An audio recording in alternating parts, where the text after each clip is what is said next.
ماشاء اللہ لا حول ولا قوة الا باللہ العلی العظیم۔ اعوذ باللہ من الشیطان اللعین الرجیم۔ بسم اللہ الرحمن الرحیم۔ محترم ناظرین السلام علیکم۔ جیسا کہ آپ سب کے علم میں ہے کہ کل بروز جمعۃ الوداع یوم القدس ہے، جسے امام خمینی نے یوم القدس سے منسوب کیا تھا، اور آپ نے یہ اعلان کیا تھا کہ آخری جمعہ رمضان کا یوم القدس کے نام سے ہوگا، اور ساری دنیا کو مل کر ایک ساتھ یوم القدس منانا چاہیے، تاکہ فلسطین کے مظلوموں کو یہ لگے کہ وہ تنہا نہیں ہے بلکہ پوری دنیا کے مسلمان ان کے ساتھ ہیں، اور غاصب اسرائیل وہ یہ بھی سوچ لے کہ جن کے اوپر وہ ظلم کر رہا ہے وہ تنہا نہیں ہے بلکہ پوری دنیا کے مسلمان ہیں۔ کیا کریں، کچھ غدار ہیں ابھی بھی جو اسرائیل کا ساتھ دے رہے ہیں، ورنہ اگر یہ غداری چھوڑ کر کے جو عرب ممالک ہیں اور سب متحد ہو جائیں تو ایک دن بھی نہیں لگے گا یوم القدس میں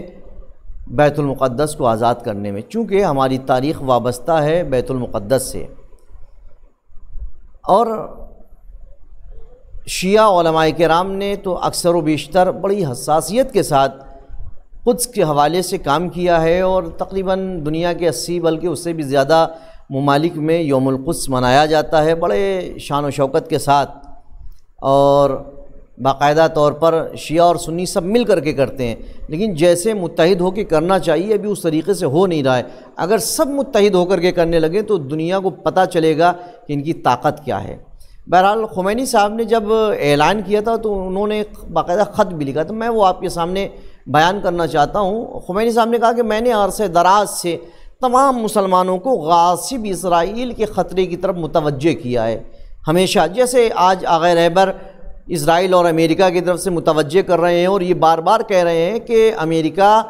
سے نہ دوستی نہیں کرنا چاہیے، وہ ایسا دوست ہے جو پلٹ کر کے کب کاٹ لے پتہ نہیں ہے۔ اور اسی طریقے سے اسرائیل ہے جس نے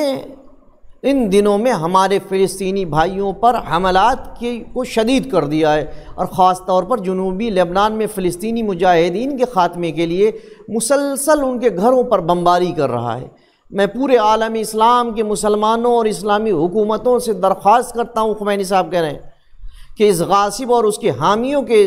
ہاتھ کاٹنے کے لیے ایک دوسرے کے ساتھ متحد ہو جائیں، اور تمام مسلمان کو دعوت دیتا ہوں کہ رمضان المبارک کے آخری جمعے کے دن جو ایام قدر میں سے بھی ہے اور فلسطینی عوام کی تقدیر کو واضح کرنے کا بھی دن ہو سکتا ہے، اس کو یوم القدس کے عنوان سے منتخب کرتے ہوئے کسی پروگرام کے ذریعے بین الاقوامی اموی طور پر بین الاقوامی طور پر ان مسلمان عوام کے ساتھ تمام مسلمانوں کی ہمدردی کا اعلان کرتا ہوں، اور ان سے بھی گزارش کرتا ہوں سارے مسلمانوں سے کہ وہ بھی جتنے بھی مسلمانی ممالک ہیں وہ ہمدردی کا اظہار کریں۔ اللہ تعالیٰ سے دعا کرتا ہوں کہ مسلمانوں کو اہل کفر پر کامیابی عطا ہو۔ اس کے بعد پھر فرماتے ہیں کہ یوم القدس عالمی ہے، اور یہ صرف قدس سے متعلق نہیں ہے، یہ مستضعفین و مستکبرین کے ساتھ مقابلے کا دن ہے، یہ ان اقوام کے مقابلے کا دن ہے جو اسرائیل اور غیر امریکہ کے ظلم تلے دبے ہوئے ہیں۔ ایسا دن ہے جب مستضعفین کو چاہیے کہ مستکبرین کے خلاف پوری طرح تیار ہو جائیں اور ان کو ذلیل و خوار کر سکیں۔ محترم ناظرین، یہ دن یوم القدس یکجہتی کا دن ہے، اتحاد کا دن ہے، اور فلسطین کے مظلوموں کو جو نہتھے مظلوم ہیں انہیں ہم سے طاقت ملتی ہے کہ دیکھو ہم تنہا نہیں ہیں، ساری دنیا کے مسلمان ہمارے ساتھ ہیں۔ اور اسرائیل بھی یہ سوچنے پر مجبور ہوتا ہے کہ ہم کیسے کریں، اگر یہ یوم القدس نہ منایا گیا ہوتا، یہ دن نہ رکھا گیا ہوتا اور یوم القدس نہ ہوتا اور ان سے اتحاد کا اعلان نہ کیا جا رہا ہوتا تو پتہ نہیں کب کے قبضہ ہو چکا ہوتا اور فلسطین ختم ہو چکا ہوتا۔ لیکن ہمارا سلام ہو خمینی صاحب کو جنہوں نے آخری جمعے کو یوم القدس کے نام سے منسوب کر کے اور بتا دیا کہ دیکھو جب تک یوم القدس زندہ ہے، جب تک یوم القدس منایا جائے گا،